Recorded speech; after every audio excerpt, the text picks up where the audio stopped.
بسم اللہ الرحمن الرحیم۔ سنت نماز میں خوش آمدید۔ گزشتہ سبق کے اندر ہم نے نماز کے واجبات پڑھے تھے۔ آج کے سبق کے اندر ہم نماز کی سنتیں پڑھیں گے۔ لیکن جو پہلی سنت ہے وہ ہے تکبیر تحریمہ کے لیے ہاتھ اٹھانا۔ جیسا کہ میں نے آپ کو پہلے بتایا کہ تکبیر تحریمہ کہنا یہ فرض ہے، لیکن تکبیر تحریمہ کے لیے آپ ہاتھوں کو اٹھاتے ہیں، یہ ہاتھوں کا اٹھانا یہ سنت ہے۔ باقی اس کے ہاتھوں کو اٹھانے کا ایک مستقل ایک طریقہ ہے، مردوں کے لیے الگ طریقہ ہے، عورتوں کے لیے الگ طریقہ ہے۔ وہ طریقہ کیا ہے وہ انشاءاللہ جب ہم نماز کی مشق کریں گے میں آپ کو اس وقت بتاؤں گا۔ اور اسی طریقے سے جو ہاتھ باندھنے ہیں یہ بھی نماز کی سنتوں میں سے ایک سنت ہے۔ اب ہاتھ کس طریقے سے باندھنے ہیں یہ بھی ایک طریقہ ہے۔ بہرحال آپ یہاں پر صرف اتنا سمجھ لیں کہ ہاتھ باندھنا یہ سنت ہے۔ اگر کوئی شخص نماز میں ہاتھ چھوڑ کر نماز پڑھتا ہے تو نماز تو ہو جائے گی، لیکن اس کی نماز خلاف سنت ہوگی۔ اور اسی طریقے سے جو ثنا پڑھنا ہے پہلی رکعت میں یہ بھی سنت ہے۔ اسی طریقے سے اعوذ باللہ اور بسم اللہ پڑھنا یہ بھی سنت ہے۔ دیکھیں اعوذ باللہ سے مراد ہے اعوذ باللہ من الشیطان الرجیم، مکمل تعوذ اس کو کہتے ہیں۔ اور اسی طریقے سے بسم اللہ یعنی مکمل تسمیہ پڑھنا یہ بھی سنت ہے، لیکن اس میں تھوڑا سا فرق ہے۔ فرق اس میں یہ ہے کہ اگر آپ مقتدی ہیں، امام کے پیچھے نماز پڑھ رہے ہیں، تو آپ نے تعوذ اور تسمیہ نہیں پڑھنی ہے، کیونکہ امام کے پیچھے قرات نہیں کی جاتی ہے، تو لہذا تعوذ اور تسمیہ یہ بھی نہیں پڑھا جائے گا۔ اور اسی طریقے سے اگر آپ امام ہیں تو پہلی رکعت کے اندر تو آپ دونوں پڑھیں، تعوذ بھی پڑھیں تسمیہ بھی پڑھیں سورہ فاتحہ سے پہلے، لیکن جو اس کے بعد والی رکعت ہیں اس میں آپ صرف تسمیہ پڑھیں گے سورہ فاتحہ سے پہلے، اور وہ بھی اونچی آواز سے نہیں پڑھیں گے۔ اور اگر آپ انفرادی نماز پڑھ رہے ہیں تو وہاں پر بھی یہی حکم ہے کہ پہلی رکعت میں تو تعوذ بھی پڑھیں گے اور تسمیہ بھی پڑھیں گے سورہ فاتحہ سے پہلے، لیکن اس کے علاوہ جو باقی رکعت ہیں اس میں صرف اور صرف تسمیہ پڑھی جائے گی، یعنی بسم اللہ الرحمن الرحیم، تعوذ اس میں نہیں پڑھا جائے گا۔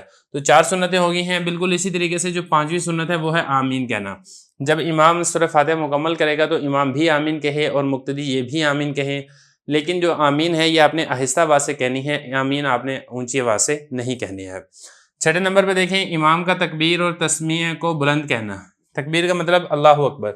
امام جب تکبیر تحریمہ کہے گا اس وقت اللہ اکبر اونچی آواز سے کہے گا، اور اسی طریقے سے جب رکوع میں جائے گا تب اللہ اکبر اونچی آواز سے کہے گا، سجدے میں جائے گا اللہ اکبر اونچی آواز سے کہے گا۔ ان کو تکبیرات انتقال کہتے ہیں۔ تکبیرات انتقال میں امام اونچی آواز سے اللہ اکبر کہے گا، اور اسی طریقے سے تسمیہ کہتے ہیں سمیع اللہ لمن حمیدہ۔ جب امام رکوع سے اٹھے گا تو اونچی آواز سے سمیع اللہ لمن حمیدہ یہ بھی اونچی آواز سے کہے گا۔ اور اسی طریقے سے قیام سے 4 انگلیوں کے برابر پاؤں۔ جب آدمی کھڑا ہوگا نماز کے اندر تو جو اس کی انگلیوں کے درمیان والا فاصلہ ہے کھڑے ہونے کی حالت میں بھی، اور اسی طریقے سے جب انسان رکوع میں جائے گا اس وقت بھی 4 انگلیوں کے برابر وہ فاصلہ ہو، مطلب نہ تو بہت زیادہ پاؤں پھیلا کر کھڑا ہو اور نہ ہی بالکل ساتھ ملا کر کھڑا ہو، تھوڑا سا درمیان میں فاصلہ ہونا چاہیے، یہ فاصلہ رکھنا بھی سنت ہے۔ 8ویں نمبر پر سنت ہے طوال مفصل، اوساط مفصل اور قصار مفصل۔ اب یہ کہا کس کو جاتا ہے؟ سب سے پہلے بات کر لیتے ہیں طوال مفصل کی۔ یہ وہ صورتیں ہیں جو کہ قرآن مجید میں سورہ حجرات سے لے کے سورہ بروج تک ہیں، اور اسی طریقے سے اوساط مفصل یہ وہ صورتیں ہیں جو کہ سورہ طارق سے لے کے سورہ بینہ تک ہیں، اور قصار مفصل یہ وہ صورتیں ہیں جو کہ سورہ زلزال سے لے کے سورہ ناس تک ہیں۔ ان صورتوں کو طوال مفصل، اوساط مفصل اور قصار مفصل کہا جاتا ہے۔ فجر اور ظہر کے اندر جو آپ تلاوت کریں گے اس میں سے آپ کوشش کریں کہ آپ تلاوت کریں طوال مفصل میں سے، یہ ایک سنت عمل ہے۔ اور اسی طریقے سے مغرب کے اندر جو آپ تلاوت کریں گے اس کے اندر آپ کوشش کریں کہ آپ قصار مفصل میں سے تلاوت کریں، یہ بھی سنت عمل ہے۔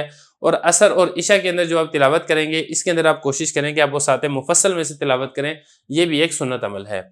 اور اسی طریقے سے سنتوں میں سے ایک سنت یہ بھی ہے کہ فجر میں جو پہلی رکعت ہے اس کو آپ تھوڑا سا لمبا کریں بنسبتاً دوسری رکعت کے، دوسری رکعت پہلی رکعت سے تھوڑی سی چھوٹی ہو، یہ بھی ایک سنت عمل ہے۔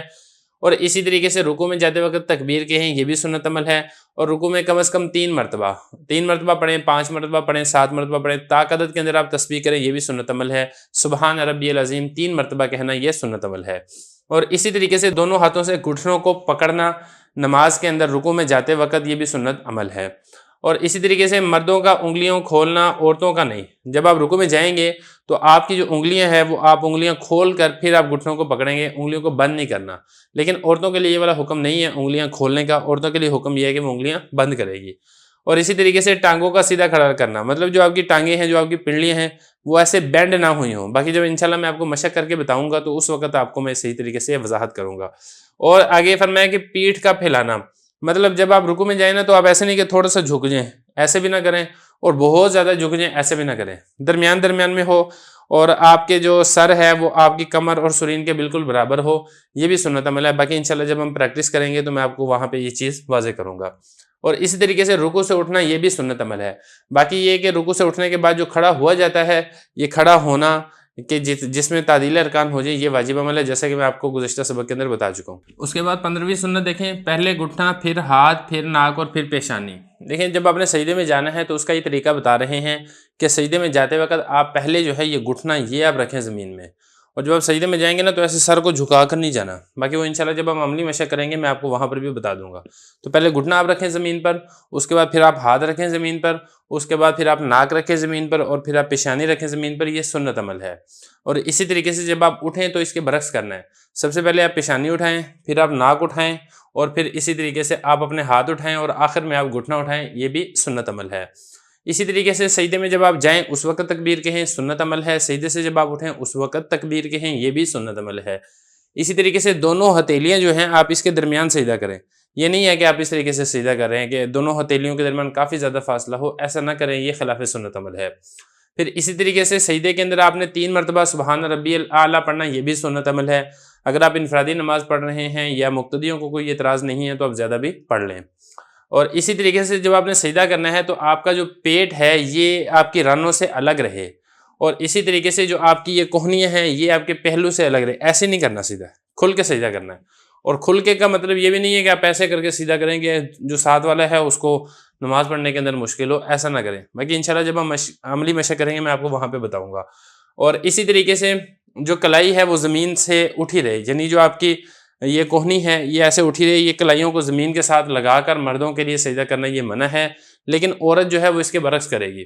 عورتوں کے لیے سنت کیا ہے کہ وہ زمین کے ساتھ مل کر سجدہ کریں، مطلب اس کا جو پیٹ ہے وہ رانوں کے ساتھ ملا ہو، اس کا جو کوہنیاں ہیں وہ پہلو کے ساتھ ملی ہوئی ہوں، اور اس کی یہ جو بازو ہیں کلائیاں ہیں یہ زمین کے ساتھ ملی ہوئی ہوں، وہ زمین کے ساتھ قریب ہو کر یہ سجدہ کرے گی، یہ عورتوں کے لیے سنت عمل ہے۔ اور اسی طریقے سے 2 سجدوں کے درمیان بیٹھنا یہ بھی سنت عمل ہے۔ جب آپ نے ایک سجدہ کر لیا ہے پھر آپ اٹھ کے بیٹھیں، پھر آپ دوسرے سجدے میں جائیں، یہ سنت عمل ہے۔ اور اسی طریقے سے تشہد میں ہاتھوں کا رانوں پر رکھنا، یا 2 سجدوں کے درمیان جب آپ بیٹھیں اس وقت بھی آپ کے جو ہاتھ ہیں وہ آپ کی رانوں کے اوپر ہوں، گھٹنوں کے اوپر نہ ہوں، وہ انشاءاللہ میں آپ کو پریکٹیکل کر کے دکھاؤں گا۔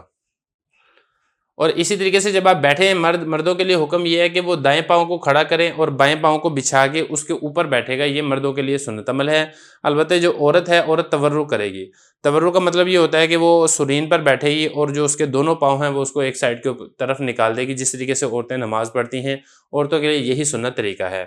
اور اسی طریقے سے سنتوں میں سے ایک سنت یہ بھی ہے کہ جب لا الہ الا اللہ کہے تو لا الہ کے اوپر انگلی اوپر اٹھائے، اور پھر جب الا اللہ یہ کہے تو پھر انگلی کو نیچے رکھ دے۔ تو یہ اس کا بھی ایک طریقہ ہوتا ہے، وہ بھی انشاءاللہ ہم پریکٹیکل کر کے سمجھیں گے۔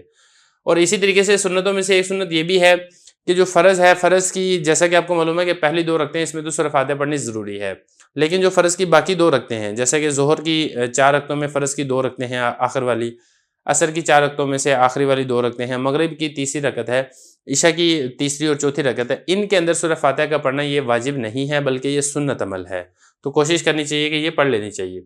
اسی طریقے سے جب آپ قعدہ اخیرہ میں، قعدہ اخیرہ کا مطلب ہوتا ہے کہ جس رکعت میں آپ نے سلام پھیرنا ہے، جس رکعت کے بعد جب آپ بیٹھے تشہد میں آپ نے سلام پھیرنا ہے، مثال کے طور پہ 2 رکعت والی نماز ہے، آپ نے دوسری رکعت میں جب آپ تشہد میں بیٹھیں گے آپ نے سلام پھیرنا ہے، تو آپ کا یہ قعدہ اخیرہ ہے۔ اسی طریقے سے 3 رکعت والی نماز میں جو آپ کی تیسری رکعت میں آپ بیٹھیں گے سلام پھیرنا آپ نے، یہ آپ کا قعدہ اخیرہ ہے۔ 4 رکعت والی نماز میں جب آپ چوتھی رکعت پہ بیٹھیں گے تشہد میں، یہ آپ کا قعدہ اخیرہ ہے۔ تو قعدہ اخیرہ کے اندر آپ نے درود بھی پڑھنا ہے اور دعا بھی پڑھنی ہے، یہ بھی سنت عمل ہے۔ اور اسی طریقے سے جب آپ نے سلام پھیرنا ہے، سلام میں چہرہ دائیں طرف سلام پھیرتے ہوئے دائیں طرف چہرہ پھیریں، بائیں طرف سلام پھیرتے ہوئے بائیں طرف چہرہ پھیریں، یہ بھی سنت عمل ہے۔ اور اسی طریقے سے جو امام ہے وہ مقتدیوں کی امامت کی نیت بھی کرے کہ میں یہ جو مقتدی میرے پیچھے نماز پڑھ رہے ہیں، انسان پڑھ رہے ہیں یا جنات پڑھ رہے ہیں یا فرشتے پڑھ رہے ہیں، میں ان سب کی امامت کروا رہا ہوں، یہ بھی نیت کرے، یہ بھی سنت عمل ہے۔